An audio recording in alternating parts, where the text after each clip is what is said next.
boys and girls.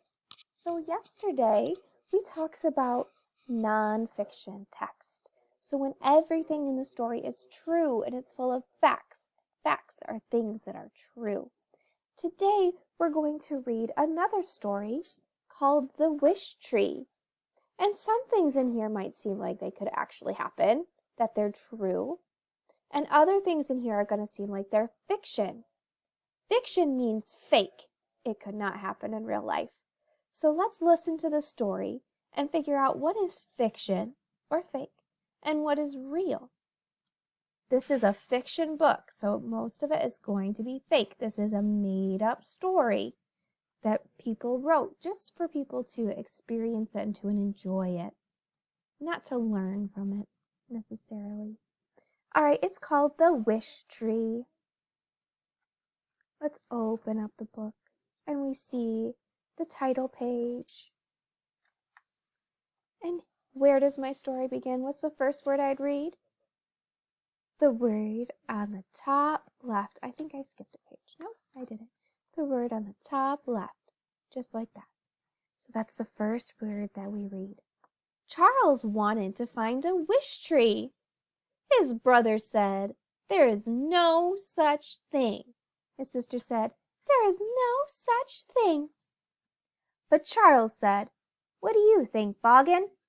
And Boggin thought, surely there was a such thing. So here's Charles, here's his brother, here's his sister. Oh, and there's Boggin. Do you think Boggin is real?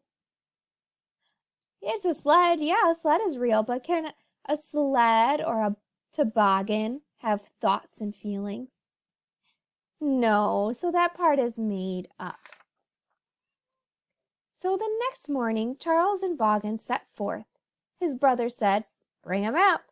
His sister said, "Don't forget a compass." But Charles and Boggin were already well on their way into the woods.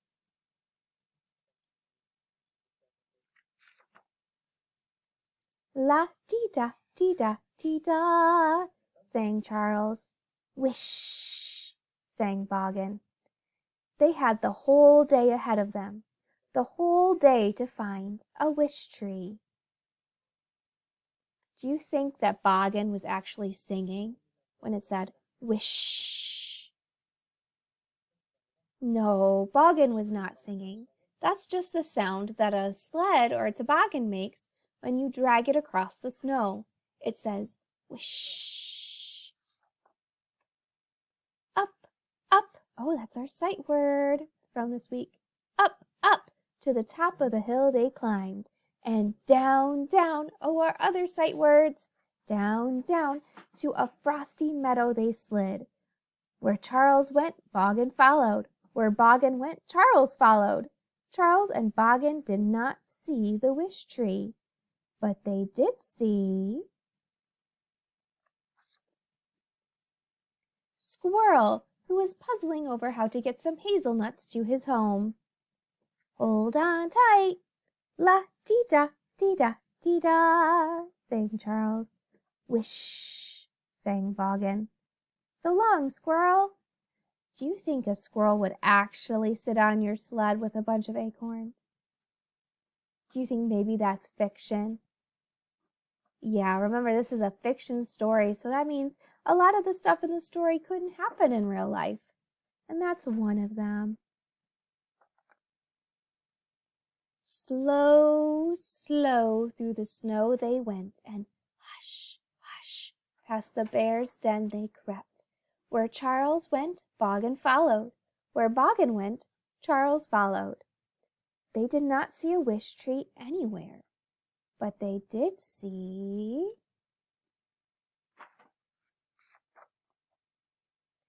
Beaver, who was busy gathering birch to bring to his log. Before we keep going and learn what happens with Beaver, let's talk about the bears. We learned yesterday that in winter, bears hibernate or they sleep through the winter. Is that what these bears are doing? At least that's what this bear is doing. It looks like this bear woke up for a minute. Do bears really hibernate or sleep during the winter? Yes, that's a fact. Did Charles really walk past their den in the middle of winter? Probably not. Charles isn't a real person. He's made up.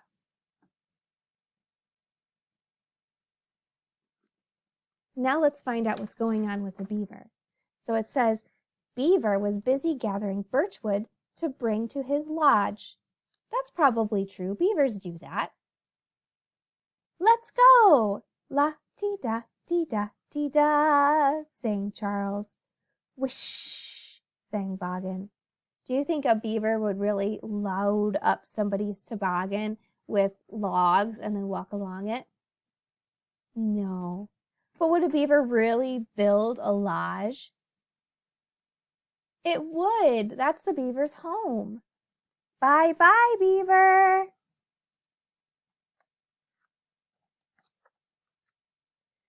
Slide, glide, across the ice they slipped, past a few logs and around a bend. Where Charles went, Boggin followed. Where Boggin went, Charles followed. The wish tree was nowhere to be found. But they did find Fox, who was late getting berries to her burrow. Ooh, we talked about this, right? How some animals will hunt in winter and they live in burrows in the winter. La-dee-da, dee-da, dee-da, sang Charles. Wish, sang Boggin. Keep warm, Fox. Oh, it looks like he helped Fox get berries back to his burrow. I don't think foxes in real life would let you do that, but they do live in burrows. Now they had less than half the day ahead of them. Less than half the day to find a wish tree. We need to move a little faster, said Charles. Uh-oh, look at his face. He looks like he's starting to feel worried that he's not going to find a wish tree. Charles and Boggin were moving very slowly now. Their shadows were growing longer. The whole day was almost behind them. Boggin, Charles said, I am tired. I cannot search any longer.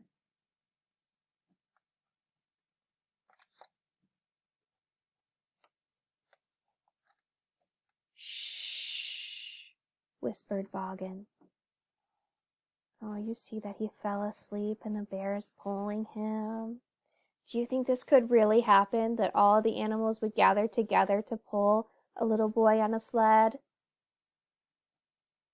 Well, that would be really, really cool and really, really fun.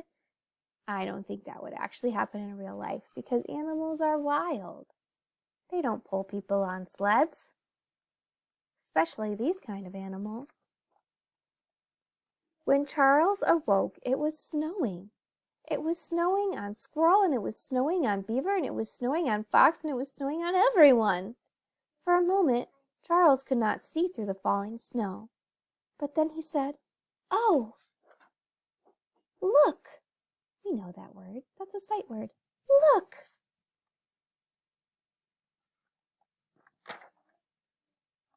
See, Boggin, said Charles, just as we thought. And Boggin said, Wish. Is he actually saying wish or just making the sound that he makes in the snow? Yeah, he's just making the sound he makes in the snow. Charles wrote his wish on a piece of paper and tied it around a branch on the wish tree. There's his wish.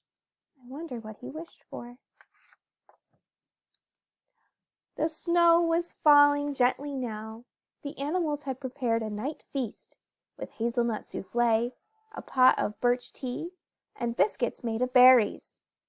Charles and Boggin celebrated with their friends until it was time to be on their way.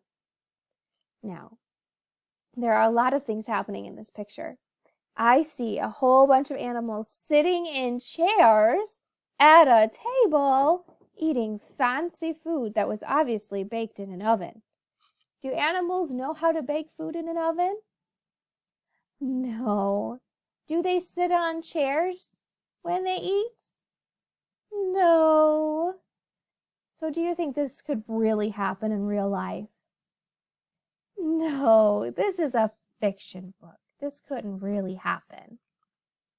Remember, fiction means fake. The moon was glowing brightly. La ti da ti da ti da, sang Charles. Whoosh, sang Vaughan. All the way home.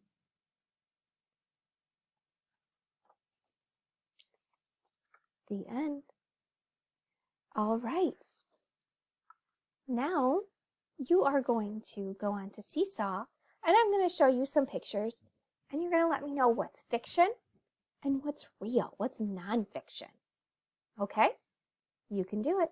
Just remember, fiction means fake, and nonfiction means it's not fake.